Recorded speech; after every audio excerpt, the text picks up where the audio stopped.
She was a happy, happy kid. She laughed all the time. She did funny things. She was a real little tomboy.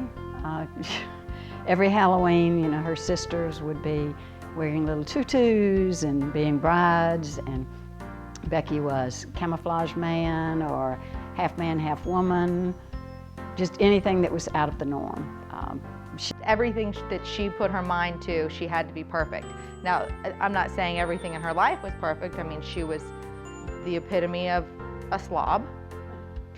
She was not a clean person. She never made her bed. When we had to make our beds, her bed was always filled with something underneath it. You know, ours were clean. But what she put her mind to, she had to be the best at. She was just just a normal kid. She did in 4th grade, I guess. It was the DAR program, which is Daughters of the American Revolution program in the elementary. One of the teachers at Rosewood did it.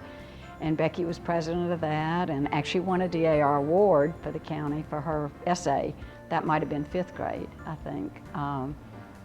But she was on the yearbook at elementary school. She was just always involved with, you know, with everything. Becky was a great student. She was very motivated, very self-motivated.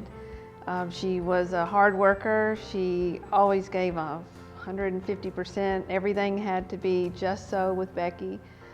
She put a lot of pressure on herself to be the best that Becky could be, both athletically, I think, with the cheerleading and also with her academics. I saw it a little differently because I saw things that maybe my mom didn't. So if she was forced to eat, I do know that she would purge, because it's not that she was bulimic, it's not that she had bulimic tendencies, it's when put in that situation and forced to do something that she physically was incapable of doing, it's almost as though she let herself down. If she did something that the disease told her not to do, she felt like she was a failure. The thinner she got, the more you told her you're losing weight, you're not eating, you're thin, the more it fed her disease. The more her disease said, ha, I'm getting the attention I want. I'm thin, great. Somebody said I look thinner, great, this is working. You know, I'm controlling what I want to control in my life. You know, ironically, you know, how precious is life? What does it mean to you? A lot of us don't get the idea that it's something we want until, you know, we're about to lose it. You have that sort of near-death turnaround for so many people. That's not an accidental phenomenon. But that's part of the tragedy of this, you know. It takes its toll on the body. Like I said, the mortality rate is highest for anorexia, I think, in particular, than any other mental health disorder. I worked with her mother, Anne, at the high school and was able to keep track of what was happening with Becky, and to the point that I even arranged for her to come and speak to some of the students that were in my high school classes, and I know she made a tremendous impact on one of my girls who was just at the beginning stages of anorexia, so she definitely left her mark and a positive impact on some of my other students.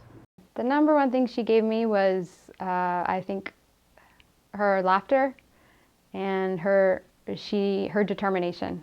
I would say she never gave up, and she was just so gentle and real. She was, you know, she was fierce in her life, and she knew what she wanted, and at the same time she was very vulnerable and honest about what was important to her and what she needed and wanted.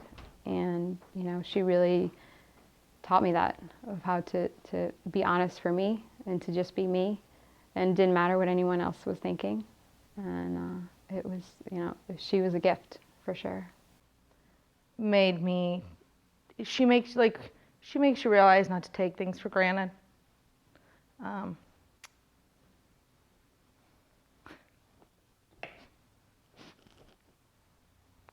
It makes me sad that my kids will never know her, because she would have been fantastic. She taught me to be compassionate, because she she cared about so many people that she didn't even know, you know, and even though we didn't really see that until after she died, when you read the letters, you're just amazed at the role that she played in so many people's lives.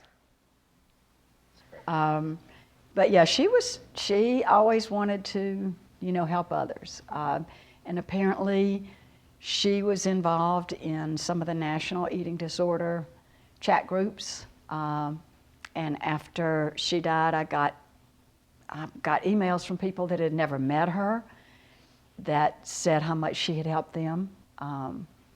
The day after I found out she died, I got in touch with her mom, because Becky and I had many conversations about what she had wanted to happen if she died with her body.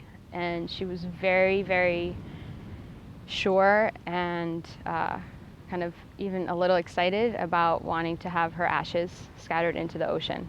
I had two of my really close friends with me, and we took a little boat out right before sunset one night and just, you know, said a few words, really connected with her. And this was out in a place where there were humpback whales, and it was something that she'd always wanted to do as well. So I got in the water and I had the container with me and swam over. I saw two whales just floating right below me, and it really made me happy to see them there because I'm so connected with them as well. So I just floated for a little while, and then at some point I dove down close to where they were, and it was magical. This whale that was down there just saw me coming down, and he rolled over and looked up at me, and he just opened his arms really, really wide as I dove down, and I dove down next to him and released the ashes, and he just rolled over, and it was really intense, but it was really emotional and magical, and I could really, at that moment, feel her there. I could feel her giggling, I could feel her excitement on some level. It was like she was finally free. She was finally where she had wanted to be, where we wanted to be together, and not necessarily how we wanted it to be, but it was really a special moment that I'll always have with her.